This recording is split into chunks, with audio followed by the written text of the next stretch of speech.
For everybody watching, I just want you guys to know, I'm going to kick this thing off with the dua, with the prayer, if it's cool with you, and I'll lead it. Fine, either one of us. Yeah, no, I'll lead it, and then the white people, you guys can pray too. So, Brandon, Cody, Cole, you guys just participate. You ready? Here we go. أعوذ بالله من الشيطان الرجيم. بسم الله الرحمن الرحيم. Let's do a short one. ربنا آتنا في الدنيا حسنة وفي الآخرة حسنة وقنا عذاب النار. Oh Allah, please unite us all in the cause for justice. Oh Allah, please protect Brother Keith Ellison. He is fighting the good fight, and this is a fight for justice. Ya Allah, please protect us from plaque, gum disease, and gingivitis. Oh Allah, you know how when you're on FaceTime audio, and then it drops and it switches you to LTE, but then LTE also sucks. Ya Allah, please make LTE strong and better. You know how when you bite into an olive and there's still a pit in it, Allah. Allah, please protect us from the pit. Ya Allah, please bring back limited edition wasabi Doritos. They were really good. Allah, please. Ya Allah, please protect us from white women in yoga pants. Astaghfirullah, please. Ya Allah, please help Brother Keith Ellison prosecute these 4 police officers to the fullest extent possible. Ameen. Khatib. Were there any specific other shout outs that you wanted me to ask the man upstairs about? I think we got all of them. Yeah, I think you covered the basics. Assalamu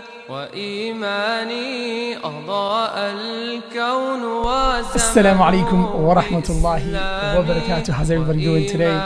Today is one of those most amazing days where we have the most amazing people together in the should I say where you guys live, or should we keep it private?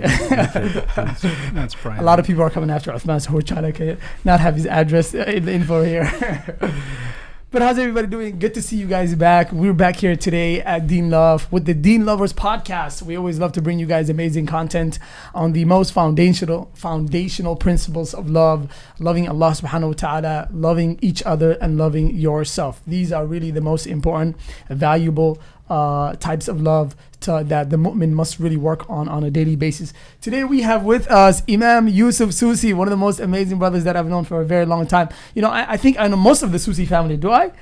Pretty much, yes. There's more than 2, right? Because I know 2. Yes, it's bigger than 2. And then we got Uthman in the building. We got a heavy topic today for you guys right here. Inshallah, we will not do justice to this topic.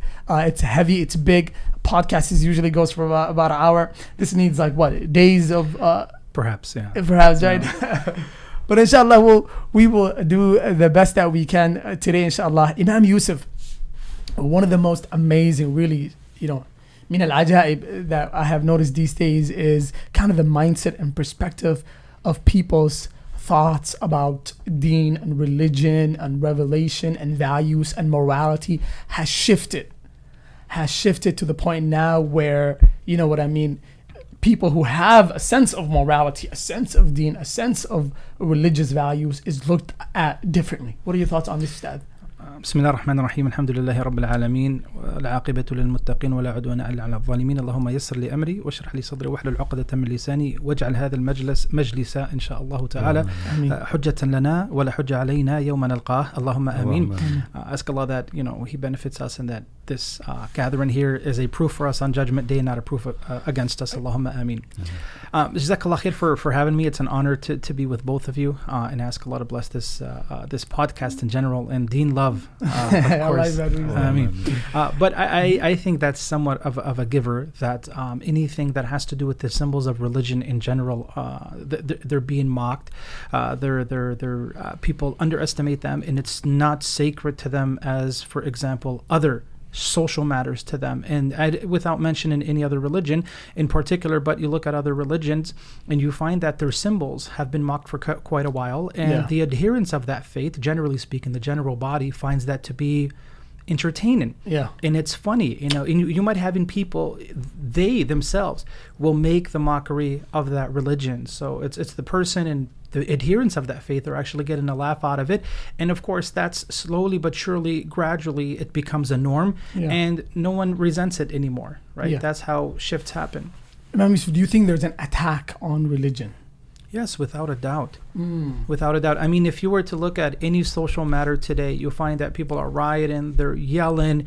You know, it's something that everybody's going to jump on the bandwagon and, you know, participate or be a part of. And your silence is a sign of it's a crime. It's a sign of acceptance, right? No, being silent is not okay. It's not enough. You have to speak up, right? But then again, when it comes to, for example, religion or the symbols of Islam or religion in general, it's just look the other way. It's not a big deal after all, right? Yeah.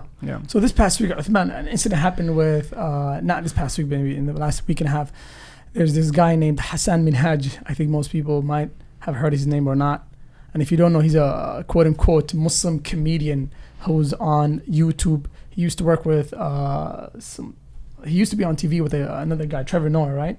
And then he gradually came on his own.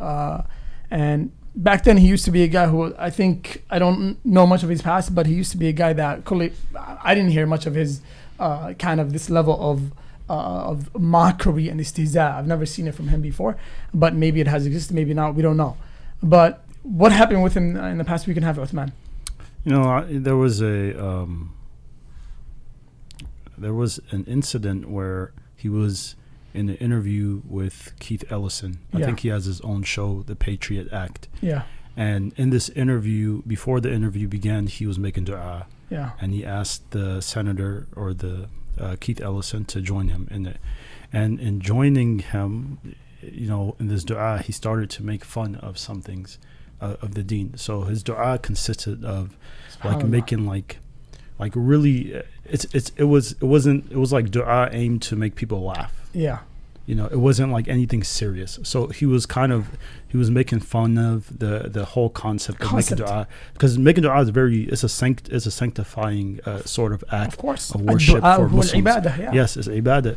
So you making fun and kind of, you know, having that sort of laugh about it, you know, it's something that is a grievous sin. If I might just add to what Ustad Uthman said, and that is that if you were to ask me, do I think that he intentionally did what he did? Did he utter that to defy Allah and His Messenger? I would say no. I don't believe that he did it intentionally, right, to raise eyebrows or, you know, to make Muslims angry or to infuriate us. However, the ulama, they say, al-haram la yaftaqiru ila niyya, right? Something that is impermissible, that is illegal, that is haram in Islam, that does not require an intention. And so the definition of istihza, the ulama, they'll say, يعني من استهزأ بالله بالرسول بالكتاب أو بالدين وإن لم يقصد عين الاستهزاء فقد كفر, right? Whomsoever mocks anything of Islam, whether it be the religion itself, Allah, the Messenger, or the book, right, has immediately, sallallahu alaihi wasallam, has committed kufr, irrespective of his intention. So it's dangerous. I think it's far more severe. They're both severe. They're both dangerous. They're both egregious, right? But when you intend to do it is one thing. It's very dangerous, right? That's kufr. But then when you don't have the intention, it's still kufr, because that in itself, istihza, is a big red line. I mean, in Allah subhanahu wa ta'ala. Could you please define for us what istihza is? Istihza or sukhriya means to make a mockery or to make fun of. Right? But why did you say it's kufr though? Very good question. This is not something that I've conjured up on my own. You just come up with it? Come on, Youssef. What's going on with you? No. A fair question. Allah subhanahu wa ta'ala in the Quran, when He talks about Surah At-Tawbah, in Surah At-Tawbah, it's called Al-Fadiha, and it has other names. It's about the munafiqeen. Exposing them. Notice how at the very beginning of the verse, Allah subhanahu wa ta'ala says, يحذر المنافقون أن تنزل عليهم سورة تنبئهم بما في قلوبهم. Let the hypocrites be aware, be cautious, right? And then after that He says, وَلَئِن سَأَلْتَهُمْ لَيَقُولُنَّ إِنَّمَا كُنَّا نَخُوضُ وَنَلْعَبُ. If you were to ask them, the hypocrites, they will say, we were just passing time, we were having a good time. Joking around. Allah replies and says, قُلْ أَبِاللَّهِ وَآيَاتِهِ وَرَسُولِهِ كُنْتُمْ تَسْتَهْزِئُونَ. Say, is it by Allah and His Messenger and His book or His signs that you're making a mockery of? قَدْ كَفَرْتُمْ لَا تَعْتَذِرُوا قَدْ كَفَرْتُمْ بَعْدَ إِيمَانِكُمْ. So it is egregious, but not even that. Notice how there's a correlation between hypocrisy and a mockery in the Quran. For example, in Surah An-Nisa, Allah says, وَقَدْ نَزَّلَ عَلَيْكُمْ فِي الْكِتَابِ أَنْ إِذَا سَمِعْتُمْ آيَاتِ اللَّهِ يُكْفَرُ بِهَا وَيُسْتَهْزَأُ بِهَا فَلَا تَقْعُدُوا مَعَهُمْ حَتَّى يَخُوضُوا فِي حَدِيثٍ غَيْرِهِ إنكم إذا مثلهم. Do not sit with them until they engage in something that is different. If you don't, then you are like them. And then Allah after that, He says, إِنَّ اللَّهَ جَامِعُ الْمُنَافِقِينَ وَالْكَافِرِينَ فِي جَهَنَّمَ جَمِيعًا. So you find when istihza is mentioned, the mockery is mentioned, you're going to find somewhere there in the verse, you're going to find the mention of the hypocrites. Yes. Yeah, so they don't have to be, Hasan Minhaj doesn't have to be have the intention or to actually commit this sort of disbelief.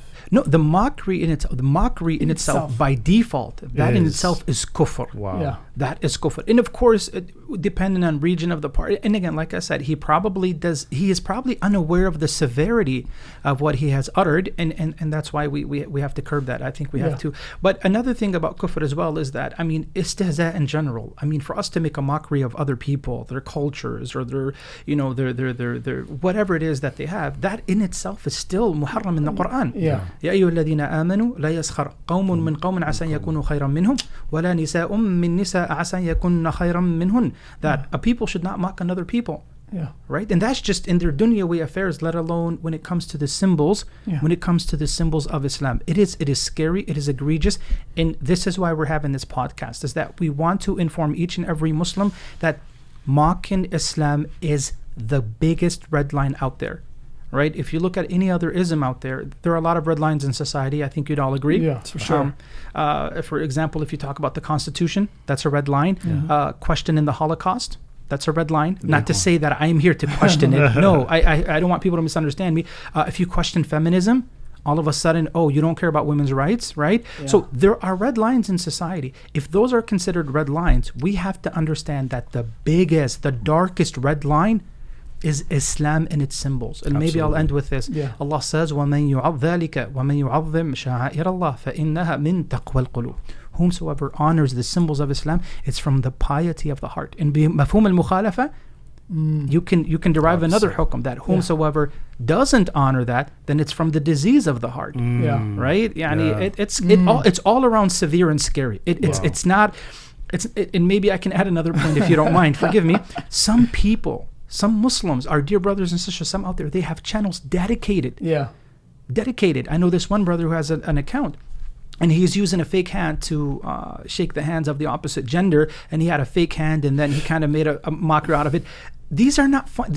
I wouldn't share these things. Stop sharing them. Stop making light of them. We have to give them nasiha. We have to, tell these people that, hey, this is not acceptable. Wake up. Yeah. SubhanAllah. Most definitely not. Okay, one of the most amazing, and that I have noticed in the past few years is that all of these individuals, the comedian, quote unquote Muslim comedians, YouTubers, hijabi tutorials, when they are not known and they're coming up on mainstream media, while they're coming up, you don't see these type of explosive istihza and mockery to the deen from them. But once they hit mainstream, they start to commit these horrendous acts of istihza towards the deen. So what do you think are the elements that kind of lead to these type of things? Very good question. I believe why this happens is, first, shaitan, Allah, when He talks about not following shaitan, in the Quran, it is usually do not follow the footsteps of shaitan. Khutuwat shaitan. Right? Shaitan is always going to convince you in the beginning, hey, it's for a noble cause that you're doing it. Right? For example, the brother Hasan Minhaj, he might think that what he's doing is, so he can eradicate Islamophobia. So he can show that, hey, we Muslims are funny too. Or the sister who's going on, for example, on the magazine, right? On the face cover of a magazine that exploits women. As an example, she might think that, hey, we too, we're just going to keep our Islamic attire, but we too can do this. And so, but slowly but surely, or the sister, for example, not picking on sisters here, who does the hijab tutorial, she really thinks that, I'm going to teach modesty and this is Islam, but gradually, slowly but surely, they drift so far away. It becomes about followers, pleasing people, and then you become censored because you're grabbed from each and every direction. And now you start to feel like, okay, my audience is so huge, now I have to cater to them. So that's why you find some of these sisters, they'll grow so out of control, and then next thing you know, you'll find a video the next morning, so-and-so took off her hijab. Right? But shaitan never told her that, never said, hey, you know what, do this so one day perhaps you can take off your hijab. No, that's actually a good point. We know a lot of YouTubers who have started off, like I know brothers who have started off YouTube channels and platforms in which they were teaching about the Deen and doing da'wah and this is how to pray. And then it literally went from that years later to music videos with this girl in my bed and this and that. It's just like, wow, how does that happen? And these are the steps that Allah, He's forbidden us. He's saying, don't follow the steps, because the steps are small at first. They're very like, you know what I'm saying? So once you actually follow through with it, then, you know, you start to go down the hole that it's difficult to come out of. Yeah.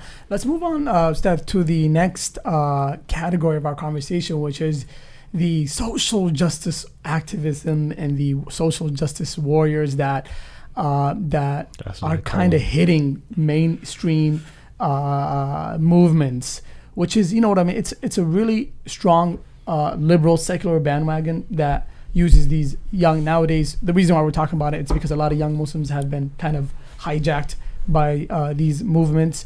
And so, Ustad, are you a social justice warrior? Well, are you one of them? it depends. I think it depends on what we mean by social justice warrior. Yeah. I mean, as Muslims, we have to stand firm. يا أيها الذين آمنوا كونوا قوامين بالقسط شهداء لله ولو على أنفسكم. Right? Is we have to stand up for justice, even if it is against yourself. So, what do we mean by social justice warrior? First, if we might make a clarification here, is we appreciate the fervor and the zeal by our young brothers and sisters wanting to fight for these social justice causes.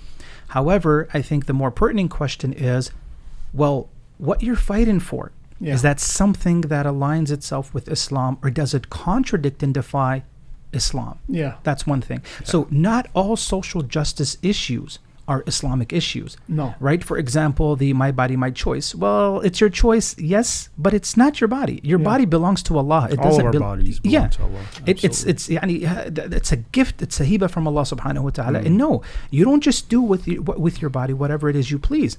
I, as a Muslim, I believe I have a guide. You can do this, you can't do that. Now, someone else doesn't have that guide, right? When it comes to racial justice matters. That is something that should touch the heart of any human being, let alone a practicing Muslim, right? Sure. But there are other things, for example, that has to do with women's rights. Well, there are certain women's rights that you can do anything with your body. As a Muslim sister, you cannot do anything you want with your eye. As a man can't do it, regardless of your gender. Yeah. We all have limits, right? You can't just go wandering around with any guy you want. I can't go wandering off with any woman I want. But in feminism, for example, that's a right that's allocated to them. This, the whole concept of, the sexual revolution, that you can do anything you want with your body without having any consequences. Well, we know an example in Islam, that's not a right. Promiscuity is illegal in Islam. It's a crime. Yeah. So we have to be very, very careful without being too emotional and allowing our emotions to guide us in each and every direction. We have to ask, okay, is this something that Islam sanctions or not? Well, very important. Just quickly, some people, they say that Islam actually is feminist. So it actually came with a lot of feministic values. And the Prophet, peace be upon him, he's a feminist because he came also to...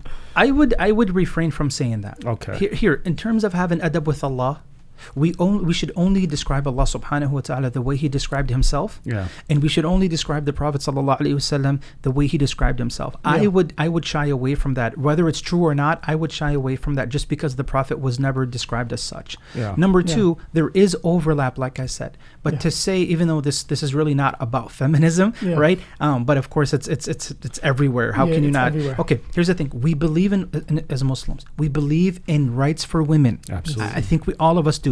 But the rights that we have today, being that permeate our society, not all of those rights are condoned and advocated by Islam. We have to separate. There's overlap, of course. Yes, but not every right that women are fighting for out there, you as a Muslim say, oh no, that you can't fight for a right that for you it's not a right, it's illegal. Yeah. As a Muslimah, right? Okay. If I could add just one thing, when it comes to making a mockery, don't look at the act. Don't just mock the act. Look at the magnanimity, if you will, or look at the magnitude or the grander picture, if you will, and that is that do not look at the act in itself, by itself secluded. Look at who legislated the act. Yeah. So when it comes to mockery, don't just say, oh, it's duha. oh, it's just hijab, oh, it's just that, it's just salat. No, look at the bigger picture. Who legislated dua? Who ordained dua? And then when you can find out who ordained dua, then you can easily put yourself in check and say, this is a red line I don't want to cross. I'm better than that, right? Ustad, two powerful, very important, I think, principles for the Muslim and the mu'min, kind of the foundations that lay for the a'mal of the mu'min are two conditions. And you will see many people that will only use as a condition as one, which is famous hadith, إِنَّمَا الْأَعْمَالُ بِالنِّيَّاتِ, right? That, you don't know what's in my heart. But then, مَنْ عَمِلَ عَمِلًا لَيْسَ عَلَيْهِ أَمْرُنَا فَهُوَ رَدٌّ, right? How do we combine these two hadith and give it to the mu'min as a solution to, you know what I mean? If you're going to do something, they have to meet the standard in the Islamic frame of these two giant hadith, which are, in fiqh, these are really the two giant, one of the most giant hadith in here. It's very basic that the scholars basically, it's based on two principles, two basic, pillars, if you will. One is يعني أن يكون العمل خالصا لله وأن يكون يعني متبعا لسنة النبي صلى الله عليه وسلم. Is that it's sincere, that the act is sincere for Allah. I'm not doing it to show off. I'm not doing it for likes. I'm not doing it so people can praise me. And the other thing is that it is in harmony with the teachings of the Prophet sallallahu alaihi wasallam. Those are two basic conditions that have to be met for any deed to be accepted. So, and if it's outside of that, then it's rad, it's rejected. It's mardud, it's rejected. Per the hadith of Aisha, yes. Okay. And I think this is the core and foundational kind of the principles in understanding activism in Islam. If you want to be an activist, you have to really, with good, and most people would agree have good intentions, right or wrong? Definitely. Oh, without a doubt. Yes. I think all of them have a good intention. And we appreciate that. Like I said earlier, having that zeal and fervor to want to fight injustice, to want to fight oppression, that's something that we should all do. But again, step back and ask yourself, this thing that I'm fighting for, yes, it's popular. Yes, it's gaining traction. Yes, it is all over the place. Yes, people are clapping for it. But okay, does my religion condemn this act or does it condone it? Does it accept it or reject it? Let that be your guiding point. For sure. That's a very, very important point. Another thing about social justice warriors is that they have this selective outrage in the liberal secular community. When things that if somebody has been transgressed based on race or standard or status quo, whatever it might be, there's an outrage about it. But when the rights of Allah subhanahu wa ta'ala have been transgressed by, there is no outrage. What are your thoughts on this? This is, subhanAllah, that's funny that you ask that question, because this is a huge pet peeve of mine. Is that there is selective outrage out there by us Muslims. Right? You find, again, if it is something that has to do with a social justice issue that's already popular, it's already gaining traction, everybody's familiar with, then, as we mentioned earlier, your silence is not acceptable. You know what? Your silence... It's a crime. It's a crime. Your silence is a form of a green light. Something. And that's not enough, right? No, we have to have you here and expressing your voice and condemning it. However, now when you flip, for example, to the things that have to do with Islam, the religious symbols, you find that we become very stagnant, we become desensitized, we're apathetic, we're indifferent, and hey, as long as you're making us laugh, mashallah, or that's all that matters. This one brother left a comment, he said, hey, you know what, I find this, he's a Muslim, he said, hey, I find this very, very funny, mashallah, I'm not extreme like those Muslims who are condemning this, I find this very, very funny. Now, let me ask you this. Would that brother, if it had to do with a feminist issue, or if it had to do, for example, with a race issue, if he left a comment and said this very same thing, oh, I don't think this was a big deal. I mean, would he do that? Yes, he would, right? So I feel like there is selective rage, and maybe I can give you an example. Just recently, after the death of George Floyd, may Allah grant his family solace and patience during these difficult times. And that is permissible, by the way, to make dua for those. But for those who are deceased, of course, that's tawqifi. We don't trust. Yes. But what's funny is, you guys are local here, so you guys know exactly what I'm talking about here. Recently, there was a sister who made a racist remark. It was a racial slur that she posted on one of her social media accounts. And it's not acceptable, right? So the Muslims gathered all together, a collective voice, a collective body. Everybody came hand in hand in our local community, and they shamed her.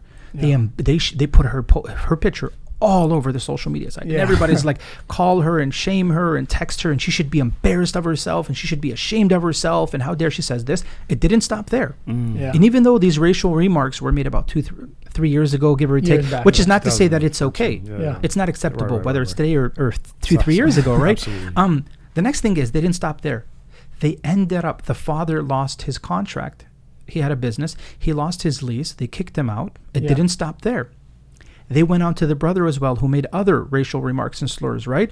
And the frustration is understandable. But the company, the following day, he was working at a law firm. They released a statement saying, we no longer have them employed here. They literally distant. Bara'a, yeah. Bara, yeah, funny. Yeah, wala and bara. Yeah. Yeah. We all believe in wala and bara, by the way. But just when Every it's- concept has it, Right. Yeah. believe it or not. But when it comes to religion, all of a sudden it's, Oh, how you're could you? aggressive. How could you? But no, yeah. Oh, extreme. So look here. My question here is, where are the Muslim convenience cards? Yeah. Where is the, well, we shouldn't judge her? Where is We the, don't know what's in her we don't know heart. what's in her heart? I'm not saying we should do that. Yeah. But notice, for religious issues, we're always, Looking for that. we're reaching for the shelves or for our pockets, if you will, and who are we to judge? We're all sinners, and maybe they made tawbah, and we don't know what's in their heart, and hey, we're all sinners, and no one's better than the other, and we all make mistakes. And when it comes, the reason why no one is saying that, when it comes to, she was shamed. Yeah. Her Big family, time. the business, everybody was calling to boycott the business, not to go there anymore. It's like, okay, so Muslims, are you all for shaming or no? Yeah. Or is it selective? Yeah. You see, and shaming does work. Does it work? That was my next question. Here's the thing: it's أخف يعني it's a necessary evil. Yeah. It's a necessary evil. Yeah. And we believe in it. Like Yeah. when someone comes out and makes a stupid, racial remark, Yeah. everybody, what do we do? And I think I did that too. Hey, let's make this guy famous. Let's find out where he works, right? In other words, we're trying to create awareness and tell people and inform people that, hey, this is not something we as human beings are going to tolerate. Right. Yeah. This is not acceptable. So the question here is, okay, why is it that we do, what's more dear to us? What's the dearest thing to us as Muslims? The Deen. The Deen. Yeah. The Deen of Allah subhanahu wa ta'ala, right? The reason why we're created is to worship Allah subhanahu wa ta'ala. Right. Yeah. So the point here is that why do we get so serious when it comes to every other matter, but then when it comes to Islam, all of a sudden everybody's quiet and silent, and I find that to be too selective, and we have to wake up. No, So that does show a sort of like a contradiction, or a double standard. So back to the subject that we were first talking about. I know you use this story as an example. Are you saying now that we should actually go after Hasan Minhaj and make him famous and Okay, this is Hold them very accountable. very good question. start shaming him? He okay. I know the word shaming. I mean, no Has one a like negative connotation, yeah, absolutely. and understandably so. Yeah. Understandably Yeah. so. But the message does get across. Yeah. Here's the thing: does. we're not. I don't want your viewers to think that we're out looking for people's faults. This is not the case. No. We are not looking through people's windows. We're not digging in people's social media accounts and saying, "Ha, I got something. Ha ha ha. Let me get him." This is not what's happening here. We're talking about a person who millions around the world have viewed this video. Of course, Right. everybody's aware of it, right? But in Islam, يعني الضرورات الخمس يعني معظم العلماء they say حفظ الدين مقدم على ما عدا, that the preservation of Islam, the religion, priority. takes precedence over all the other four, right? النفس العقل العرض, etc., etc. But then again, when we have two, and then they say المصلحة العامة مقدمة على المصلحة الخاصة, right? That the general benefit overweighs or outweighs, forgive me, and takes precedence over the single maslaha, right? And then al-maslaha al-amma. So when you look at when you look at it from an usuli perspective, and I want to give you guys an example just so you guys can get a clear image here.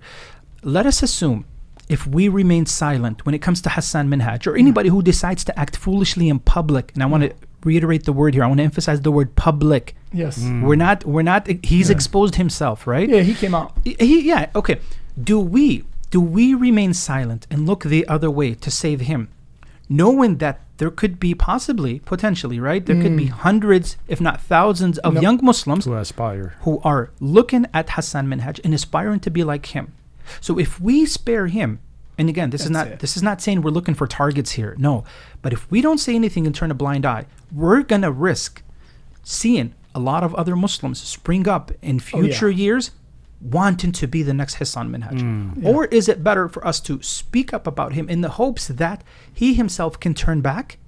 But when people see us speak up about it, I think a lot of younger Muslims who are looking and seeing us speak up about it are going to think twice and say, you know what, perhaps I don't want to be the next Hasan Minhaj. I don't want to be like that because, you know what, maybe I'll utter something foolish. Maybe, you know, I'll be playing around with sketchy territories or uncharted waters, if you will. Isn't it wajib for the Muslim to correct something like that when they see its death? Yes.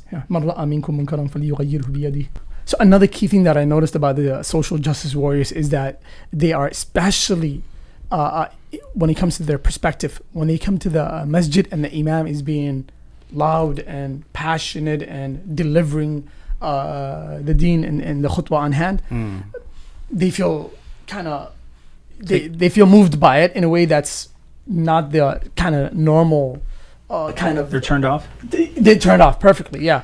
But when they go to some type of activism protest and the speaker is yelling and he's into it and this and this and this, they're into it passionately.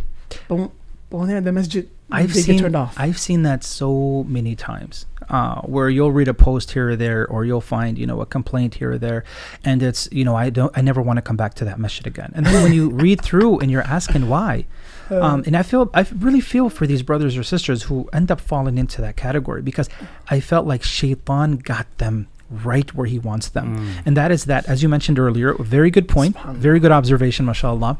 They'll go to the masjid for a half an hour. Yeah. But the imam is not angry, not judgmental. He's passionate. Yeah. He's passionate about the rights of Allah. The same way the social justice warrior is passionate about the justice or the rights of the society or of other people. Yeah. So as you mentioned earlier, is that this person will come for half an hour, and let's say he's talking about salat, and the brother or the sister is not praying. So the brother or sister has already convinced themselves that I'm never coming back to this masjid again because I don't pray my 5. The imam gave a khutbah about the 5. It was awfully judgmental and he was aggressive, and I'm never coming back to this masjid again. Now, you know why they made that decision? Because Shaitan doesn't want you to come back to the masjid. Yeah. So again, the speaker is not speaking to that person directly and saying, hey, by the way, you are going to... No, he's not. He's speaking generally. It's not a one-on-one conversation in the Jummah. But notice how that same person will walk out of the masjid, go to the, you know, to a protest, or go, you know, wherever there might be a protest, and they'll sit there in the midst of a crowd who's yelling for 4, 5, 6 consecutive hours straight. Sometimes sleeping over. And they're yelling at the top of their lungs, right? Yeah. Okay, why is it that social justice warriors or activists, or maybe you're even going to a lecture by your social justice activist, right? Without mentioning any names, you'll go there, and for some reason, whatever she or he says is just, it's acceptable, it's accepted, and it's tuned to your ears, right? Yeah. But then the masjid, all of a sudden it's like, no, they're judgmental. In other words, why is it that the voice, or the loud tone, or the high-pitched voice, or call it whatever you want, why is their passion, they're yelling at the top of their lungs, why is it legitimate, understandable, acceptable, right? But then when it comes to the imam, all of a sudden it becomes a turnoff, and you've convinced yourself that, oh, I'm never coming back to this masjid again. And the reason why that is, we have to understand, ikhwani, that we are a product of our society. The reason why we react that way, it's almost anytime you have a social justice issue, it's a knee-jerk reaction to either write something, post something, or do something almost immediately. Yeah. But when it comes to the religion, it's not a big deal after all. Right? Why? Because society has shaped us that way. SubhanAllah. Or else if it was really about justice and our hearts were in the right place, we would have an immediate knee-jerk reaction, instantaneous reaction when it comes to the religion if it was really always about justice. So we want to make sure that we criticize our criticism. No, I get that. But how about, like, the Prophet ﷺ, his character, he was very calm, he's very easygoing, he was soft-spoken when he's speaking to people. So perhaps this is the depiction that people have of the Prophet ﷺ, and they think that it's not befitting for a khatib on Friday to be shouting and his face is red and, You know, it's like it's they don't understand that, man. That's a huge mistake. Look, لكل مقام مقال. There's a place and time for everything, Okay. right? Yeah. If you're giving nasiha to someone one-on-one, you're not going to be yelling down their throat. You're not going to say, hey, you should be... No, but when you're given a general khutbah to a general audience of 100, 200, 300 people, Yeah. the Prophet sallallahu alaihi wasallam, يعني he's يعني إذا خطب في الناس أحمرت وجنته وعلى صوته وكأنه منذر جيش يقول صبحكم ومساكم. The Prophet sallallahu alaihi wasallam, when he would give a khutbah in the people and address the people, his cheeks would get red, his voice would get loud, right? And it's as if he's the army, a warner, you know, basically telling his people, hey, you know, warning his people of an upcoming army, Yeah. right? So in the Prophet ﷺ, in this, maybe we can talk about it, and I'd love to talk about this at a different time, because this is That's a very whole nother- misunderstood. Yeah. Oh, la taghdab, la taghdab. People think that don't get mad, don't get mad, don't get mad. It's that Islam is teaching us to be like, you know, robots. Anything that happens in your Just life, like oh, it's okay. The Prophet said la taghdab. No, because in Islam there's ghadab mahmud and ghadab madhmoom. There's good ghadab for the sake of Allah, and there's bad ghadab. Yeah. Yeah. For sure. Yeah. This moves me to the next big giant component or category that we're going to be speaking, imams and their role in all of this, right? Imams, Just a nice transition. religious leaders, and their role in all of this. Because sometimes you will see, you know, the community, they look up to the imams. They are leaders, people of deen, people that have a high level of standard, and people respect them. So the question at hand today is, when the imams and silence, when is it right? Can the imam be silent? When is it right for the imam to be silent? And what does the silence of an imam mean about certain things? I think silence in general, usually the message that is given when you're silent is a message of permissibility. Yeah. يعني like they say in Arabic, السكوت علامة الرضا, that you're okay with it, right? Yeah.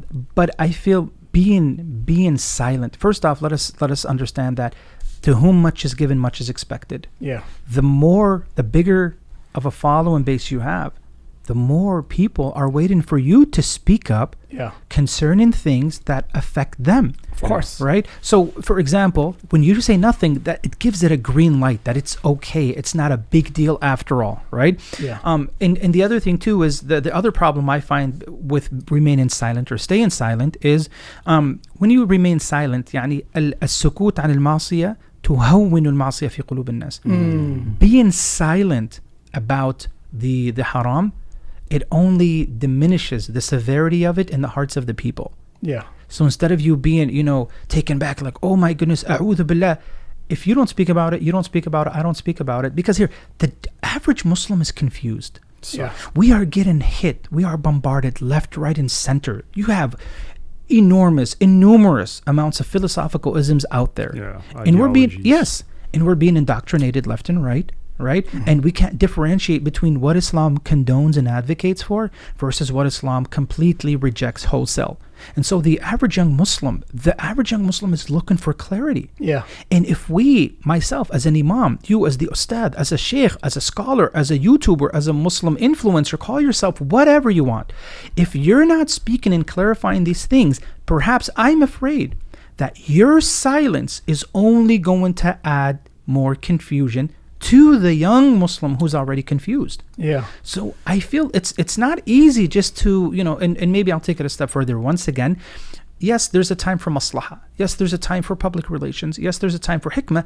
But we have to stop abusing these elements to convince ourselves. Anytime there is something that is controversial or we don't want to get into, we just say, oh, you know, it's better off. No. If you have people who are waiting for you to utter a word, you can't convince yourself that, oh, perhaps it's better, it's of maslahah or hikmah that I remain silent. Do you think some imams, they do misconflate the idea of wisdom and the idea of like, so they masquerade the excuse of wisdom when it's really cowardice, some imams and shuyukh? I don't want to be fair, right? May Allah reward all the imams. May Allah reward everything they're doing. It's not easy. It's not easy being an imam. You're in the public light. You're open for criticism. Everybody's criticizing you, right? Everybody's coming after you. So I wouldn't say that it's that, but I will say it's tricky.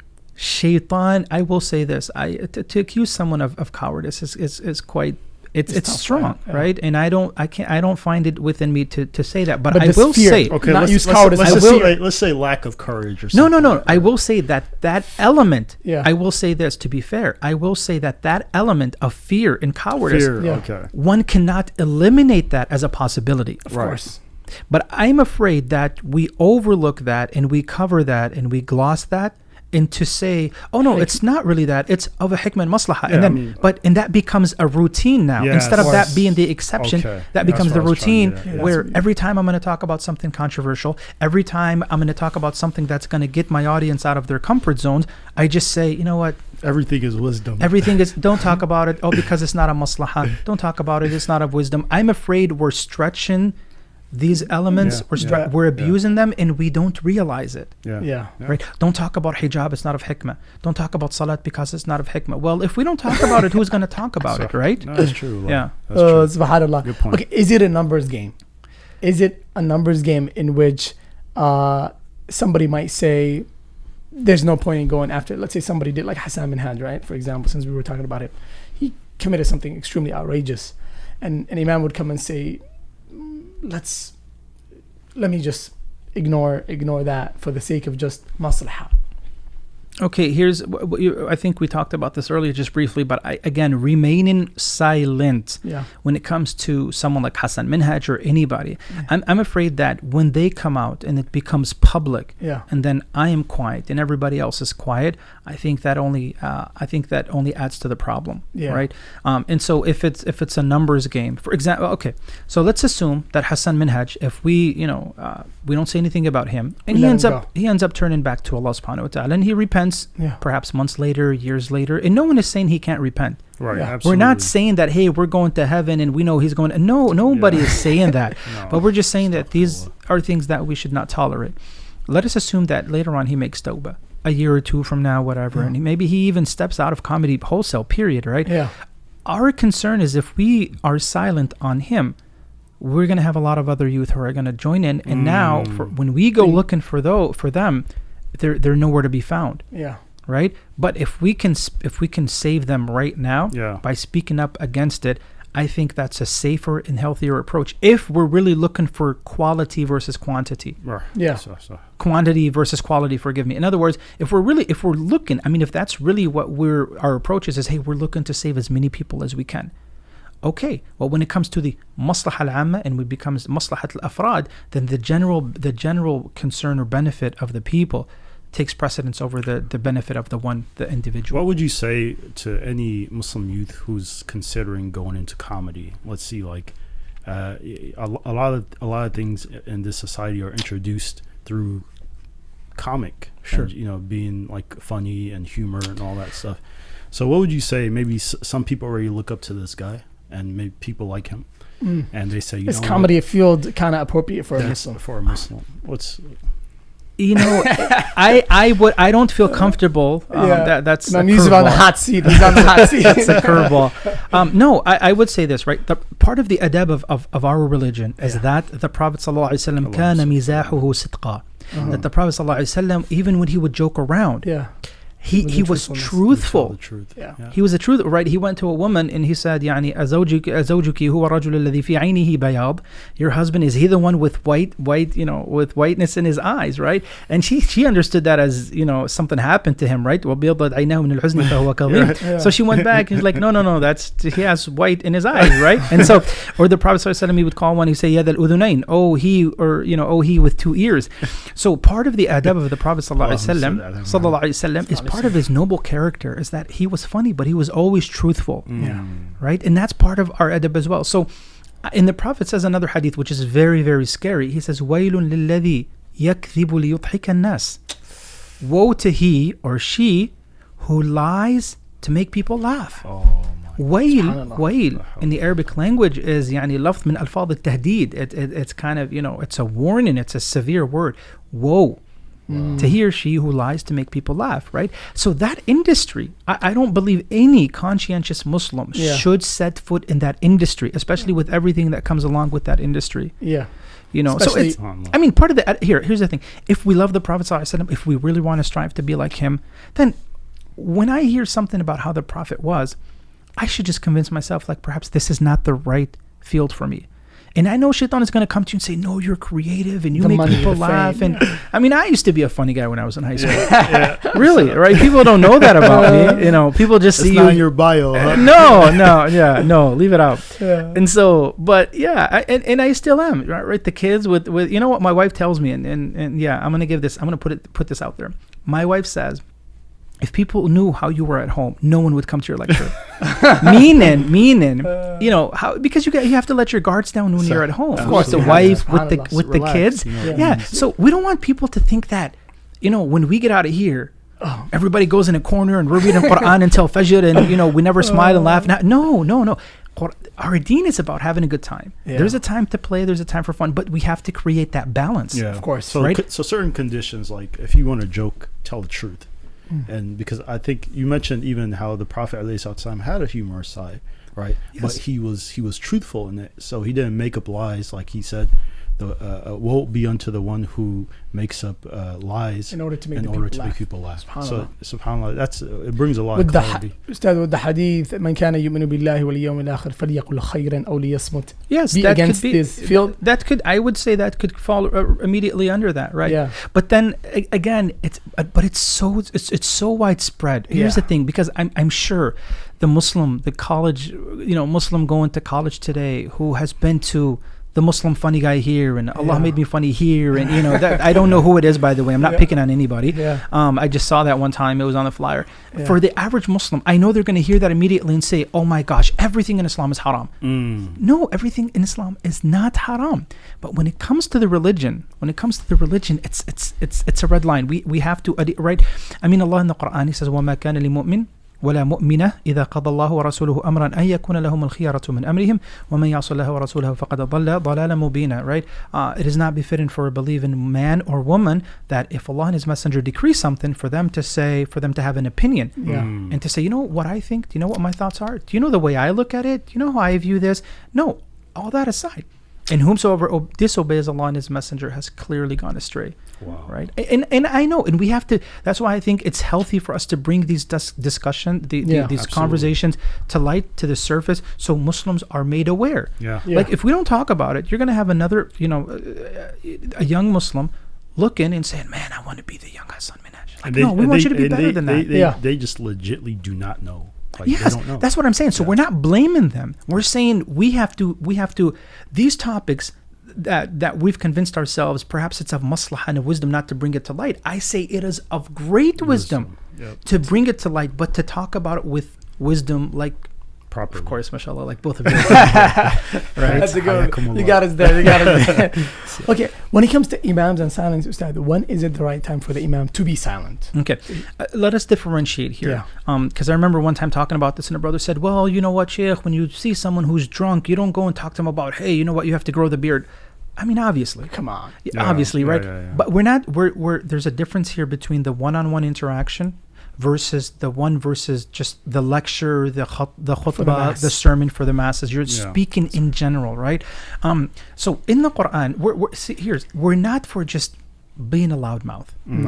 Being a loudmouth in Islam just for the sake of being a loudmouth, that's not Islamic. No. Right? It's not of our Islamic ethics. However, there is a time, believe it or not, where it is preferred for the people of knowledge, and this is called mas'alatu kitman al-ilm, is that you refrain certain knowledge from the people for their betterment. I'll give you a prime example, right? Abu Hurairah radiyallahu anhu, he says, حفظت وعاءين من رسول الله صلى الله عليه وسلم فأما أحدهما فقد بثثته وأما الآخر لو بثثته لقطع هذا البلعوم. He says that I took 2 items of knowledge from the Prophet صلى الله عليه وسلم. One of them, I spread it to the people. It's out there. And the other, if I were to speak and say something, this neck, I would have been dead, right? But what he was talking about here is he's talking about the ulama, salatin al-jawr, who would come later, the oppressive rulers who would come later. That's understandable. But I mean, for you to come today and say you don't want to talk about certain issues that are prevalent and Muslims need to hear about, and you use this as a hadith and say, no. We say, but there is a time for concealing a hadith. I'll give you another example, right? Take, for example, today, Dr. Sheikh Yasser Qadi, may Allah reward him, elevate his ranks, and may Allah forgive his shortcomings and our shortcomings, and may Allah rectify his affairs and our affairs. Allahumma ameen. When he recently came out with the Ya'juj and Ma'juj, and then later on he came up with Ahruf al-Sab'a. What barar? What was the need? What in other words, what good does that do for the average Muslim that they've had a perception for so long, all these years, and then you come today and you say, actually, Ya'juj and Ma'juj, regardless of what his argument is, what good does that do for the average Muslim? I felt like that could have been something that Sheikh Yasser Qadi left for himself. Yes. Yeah. Because there was a lot of confusion online. Yeah. And the average Muslim is asking, well, what does he mean by this? And what is he? And again, irrespective of what he meant, that is something, because Ya'juj and Ma'juj are considered from Asharat al-Sa'a, and they're from Ilm al-Ghayb. No. Right? They're the conditions of the... In other words, it's not going to make you, it's not a matter of halal or haram. You're not going to wake up tomorrow as a Muslim and say, oh, now that I know Ya'juj and Ma'juj are this way, that means I should do this. And today, in other words, it doesn't have, it's not implicative. Yes, absolutely. It doesn't have anything to do. And the same thing with Ahruf al-Sab'a. Some non-Muslim apologist, some Orientalist, literally took what he said now and ran with it. Yes. So that As could be... yeah. That could be something where we'd say, no, Sheikh Yasser Qadi, may Allah reward you and everything. No one is denying anything that you've done for the Ummah. However, these are two things you could have easily accepted and just kept it to yourself.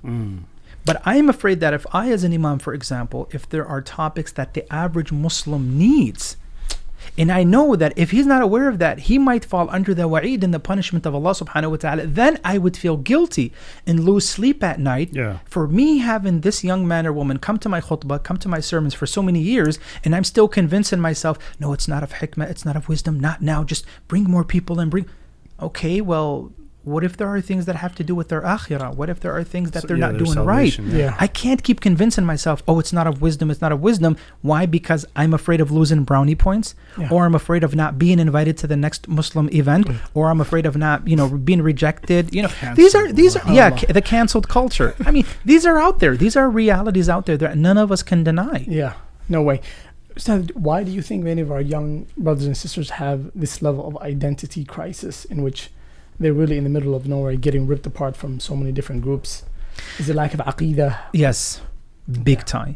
It's lack of knowledge in the sciences of Islam. In the sciences of Islam, and I would say parents are so focused on GPAs and higher education and making sure you get an extra. But at the same time, is there a balance with the Deen? And we're not anti-academia, by the way.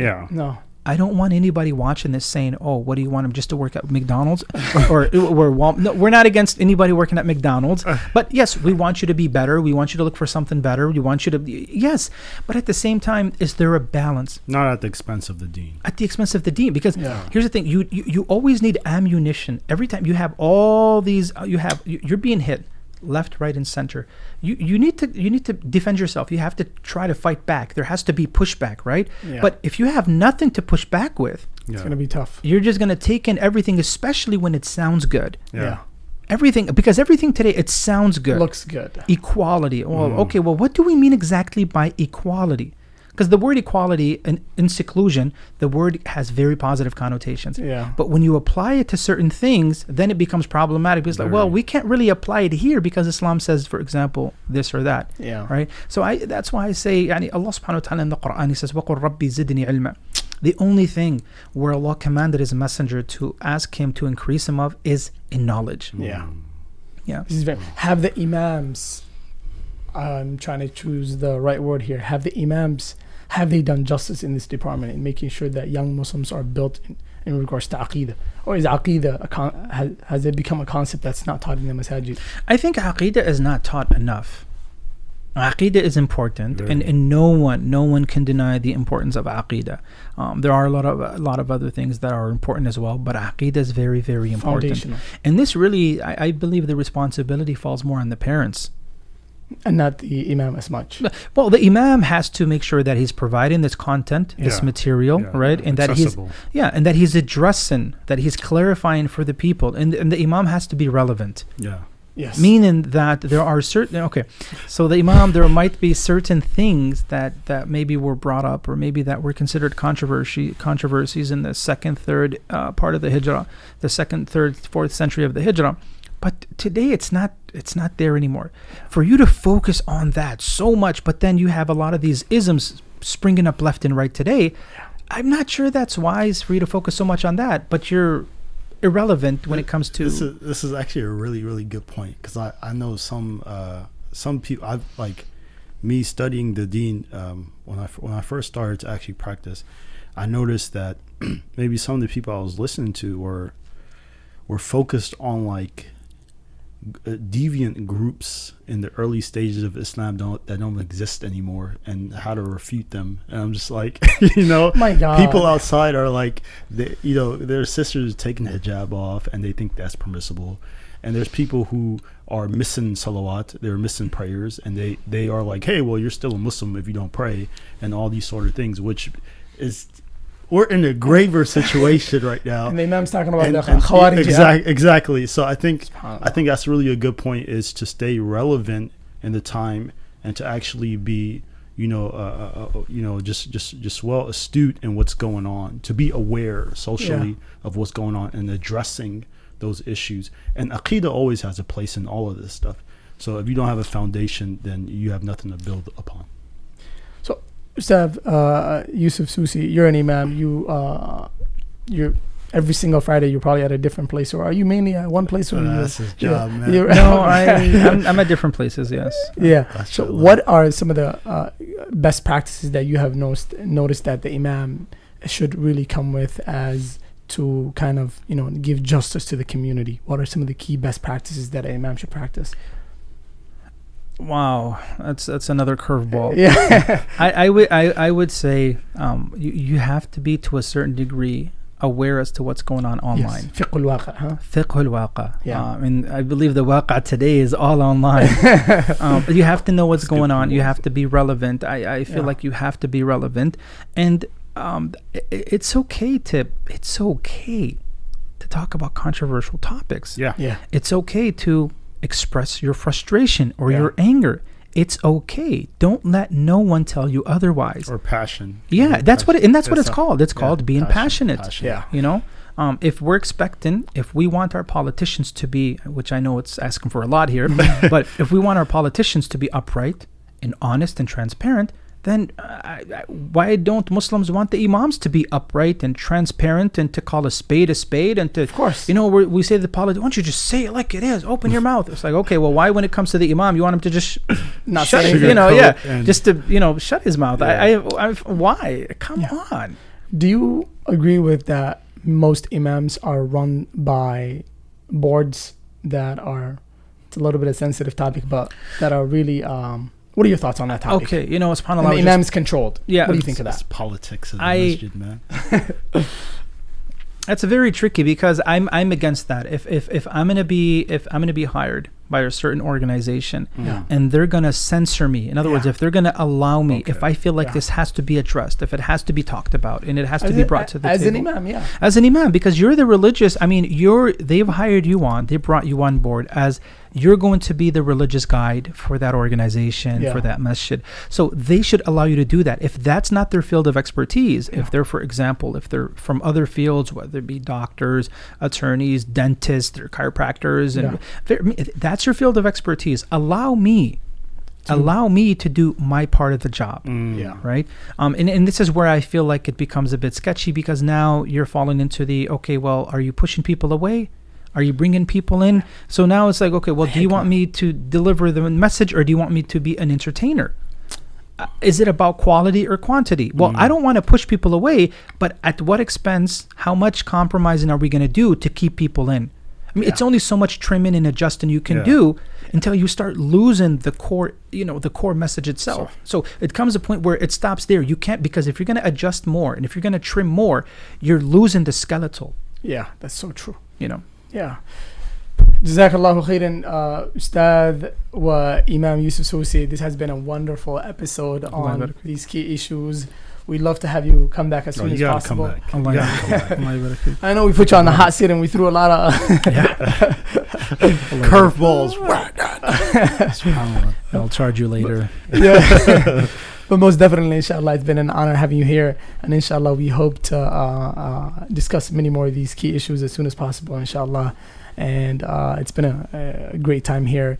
And give us your feedback and your thoughts, and inshallah, leave us some comments as to what you guys think and your feedback on the topic and better ideas that you would love to hear from us. Sallallahu sallam ala nabiyyina wa ala alihi wa sahbihi. أضاء الكون وزمن